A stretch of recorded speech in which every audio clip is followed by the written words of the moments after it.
ఆయనకు ఏం దిక్కు తెలియట్లేదు, డెస్పరేషన్ తప్ప ఏం ఉండట్లేదు. ఈ డెస్పరేషన్లో ఏం చేస్తున్నాడో కూడా అర్థం కావట్లేదు. 4 రోజులు వరుస పెట్టి మా ముగ్గురం కలిసి రాస్తా అంటే జనం నమ్ముతారు.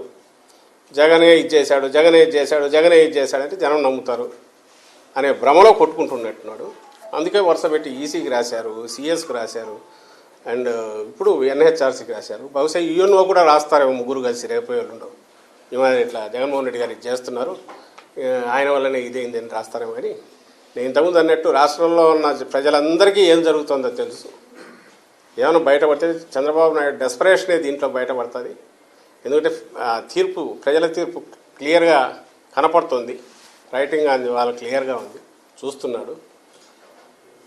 అందుకోసం ఇట్లాంటివన్నీ పొద్దుపోని మాటలని మాట్లాడుతున్నారు. సార్, ఓటమి భయంతోనే వైసీపీ హింసా రాజకీయాలు చేస్తుందని పల్నాడు, తర్వాత మచిలీపట్నం, ప్రకాశంలో జరిగిన కొన్ని దాడులు, టెస్ట్ కేసులు చూపిస్తున్నారు చంద్రబాబు. ఎంత అన్యాయం! ఇప్పుడు మచిలీపట్నంలో జరిగింది, ఎవరో మా వాళ్ళని కొట్టారు. కొడితే ఎమ్మెల్యే ఇదేం అన్యాయమే అని అడిగాడు.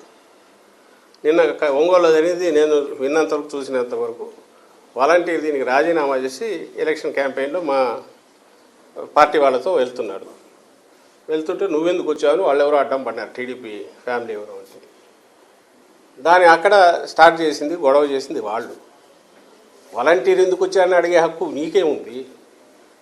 వాలంటీరు వచ్చినందువల్ల అదిలో రాజీనామా చేసిన వ్యక్తి అక్కడికి వస్తే అడగడం వాళ్ళ తప్పు. గొడవ మొదలు పెట్టింది వాళ్ళు. గొడవ పెట్టి ఆ గొడవలో ఏదైనా జరిగితే మళ్ళీ నింద మా మీద వేయాలి.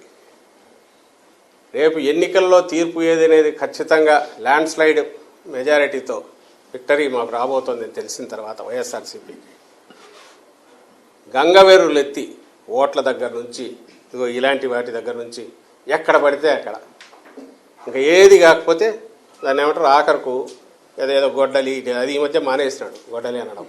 బహుశా బీజేపీ వాళ్ళు అన్నట్టున్నారు, ఎందుకంటే ఆ షర్మిలమ్మ కాంగ్రెస్ తరపున నిలబడింది, నువ్వు ఆమెను ప్రమోట్ చేస్తున్నావు అన్నట్టున్నారు. అది కొంచెం వెనక్కు తగ్గినట్టు కనపడుతున్నాడు, తెర వెనక నుంచి సపోర్ట్ చేస్తున్నాడు. లేదా ఓట్లు ఏమైనా ఎక్కువ జిగులుతాయని భయపడుతున్నాడు. ఏ రాజకీయ నాయకుడు కాదు, ఒక వ్యక్తిగా కూడా సమాజంలో, సభ్య సమాజంలో మాట్లాడాల్సిన భాషను వదిలేసి అడ్డగోలుగా మాట్లాడడం దగ్గర నుంచి, చిల్లర చేష్టల దగ్గర నుంచి, అండ్ వెకిలితనం దగ్గర నుంచి, ఆఖరుకు నిస్పృహతో హిస్టరీ అని అవన్నీ హిస్టీరిక్గా మాట్లాడడం దగ్గర నుంచి, డెలీరియంలో సంధి అవస్థలో ఉండే మాట్లాడే భాష నుంచి, ఇవన్నీ చంద్రబాబుతో మొదలై ఆయన దత్తపుత్రుడికి అంటుకుంది. ఇప్పుడు ఆమె పురంధేశ్వరి కూడా నిన్ననే ముగ్గురు ఎక్కినట్టున్నారు ఒకే స్టేజ్, వాళ్లకు మొదలైంది. నాకు తెలియక ఇప్పుడు ఇంత దీంట్లో ఈ మొత్తం ప్రాసెస్లో ఇది ఏదైతే జరుగుతుందో, రేపు తీర్పుకు సాకుల కోసం ఈరోజు వెతుకుతున్నారు. ఆ సాకులు ఏవి ఉంటే అది చూపిస్తున్నారు. ఈసీ వచ్చాక నేను మీడియాకు రిక్వెస్ట్ చేస్తున్నాను, కేసులకు సంబంధించి మా వాళ్ళ మీద ఎన్ని కేసులు పెట్టారో చూడండి, అక్కడ ఎన్ని కేసులు పెట్టారో చూడండి. బహుశా జగన్మోహన్ రెడ్డి గారు ఎప్పుడైతే ఎన్నికల కోడ్ వచ్చినప్పటి నుంచి తాను ఎంత డిస్టెన్స్ మెయింటైన్ చేస్తున్నాడో ఇక్కడ కూడా మళ్ళీ కంపేర్ చేసుకోవాలి చంద్రబాబు నాయుడు. నేను లాస్ట్ టైం ప్రెస్ కాన్ఫరెన్స్లో చూపించాను, 19 ఎన్నికలప్పుడు ఆయన ఎట్లా బిహేవ్ చేశాడు. కోడ్ వచ్చాక సిఈఓ దగ్గరికి వెళ్ళి హడావుడి చేసి టెర్రరైజ్ చేసే ప్రయత్నం ఎట్లా చేశాడు చంద్రబాబు నాయుడు, ఆ రోజు చూశారు. ఈరోజు జగన్మోహన్ రెడ్డి గారు ఎప్పుడైతే కోడ్ వచ్చినప్పటి తను డిస్టెన్స్ జరిగారు. అధికార యంత్రాంగం సిఎస్ గారి ఆధ్వర్యంలో, డీజీ గారి ఆధ్వర్యంలో ఆ వ్యవస్థలు ఎట్లా నడవాలని అవి నడుస్తున్నాయి. దానికి ఏదైనా ప్రూఫ్ కావాలంటే మీరే చూస్తే, మాకు నోటీసు వస్తున్న వాళ్ళే రోజు మళ్ళీ పెడుతున్నారు. జగన్మోహన్ రెడ్డి గారికి నోటీసు, ఇంకోరికి నోటీసు, వాళ్లకు వైఎస్ఆర్సీపీ నాయకులకు నోటీసులు అని పెడుతున్నారు. అలాగే కేసులు బుక్ అవుతున్నాయి మా వాళ్ళ మీద. ఎక్కడ ఆప్షన్స్ ఎవరిని స్పేర్ చేయట్లే. ఎట్లా సాధ్యమైందంటే నిష్పాక్షికంగా ఉన్నాం కాబట్టి, నిష్పాక్షికంగా ఉండాలనే ఆలోచన ఉంది కాబట్టి, ఎలాగూ హ్యాండ్స్ డౌన్ నిష్పాక్షికంగా ఎన్నికలు జరిగితే నేను ఇంతకుముందు అన్నట్టు ల్యాండ్ స్లైడ్ విక్టరీ వైఎస్ఆర్సీపీకి. ఇంకా మేమెందుకు వరి అవుతాం? వాళ్ళు వరి అవుతున్నారు. వరి ఇదిగో ఇవన్నీ తీసుకొస్తున్నాడు, వాడే కొట్టించుకుంటాడు ఆ ప్రాసెస్లో. అది తీసుకొచ్చేసి ఆ ఈనాడులో పెద్ద చేస్తారు, జ్యోతిలో పెద్ద చేస్తారు. ఇదిగో ఇక్కడ ఈ ఘోరం జరిగిపోయింది అంటారు. కేసులో అంతా చేస్తే ఎవరంటే ఇనిషియేట్ చేసి గొడవ చేసి వాళ్ళు చేస్తారు. సో నిన్న కూడా అంతే, ఇవి 4 ఇన్సిడెంట్లు కలపడం అది జనరలైజ్ చేసి హింస పెరిగిపోయింది అని అన్నాడు. ప్రజలు అన్నీ గమనిస్తున్నారు, వీటిని ఏమీ లెక్కలేకేసుకోవట్లే. మీ ఆగింతం కానీ, మీ చంద్రబాబు నాయుడు ఆగింతం కానీ, ఆయన అరాచకం కానీ, ఆయన మాటలు అన్నీ కూడా రెచ్చగొట్టే మాటలు కానీ, ఇవన్నీ కూడా డెస్పరేషన్ నుంచి వస్తున్నవి అనేది ప్రజలకు కూడా బాగా తెలుసు. సోషల్ మీడియాలో ఒకటి వైరల్ చేస్తున్నారంటే అభ్యర్థులు మార్చేస్తారని, అంటే ఇది కేవలం ఒక కన్ఫ్యూజన్ క్రియేట్ చేయడానికి అనుకోవచ్చా? అంతే, వేరే ఏముంది? నాకు తెలియక అడుగుతా. దాదాపు మా ఎక్సర్సైజు నాకు గుర్తున్న 3-4 నెలల నుంచి మొదలైంది. క్యాండిడేట్స్ ఫైనలైజేషన్ దగ్గర నుంచి చేసుకునే కూల్గా చేస్తూ వస్తున్నారు జగన్మోహన్ రెడ్డి గారు. దానికి ముందు 2 ఏళ్ల ముందు నుంచే గడప గడప ద్వారా వాళ్ళను జనానికి ఎక్కువ పరిచయం చేయడం, ఆ ప్రాసెస్లో క్యాండిడేట్స్ ఎట్లా ఉన్నారో, తట్టుకున్నారా లేదా, ప్రజల్లో ఎంత ఆదరణ వచ్చింది చూసుకుంటూ రావడం, ఒక సైంటిఫిక్ పద్ధతిలో చేసుకుంటూ వస్తున్నాం. టికెట్లు కూడా ఫైనలైజ్ చేసుకుంటూ వచ్చాం దశలుగా.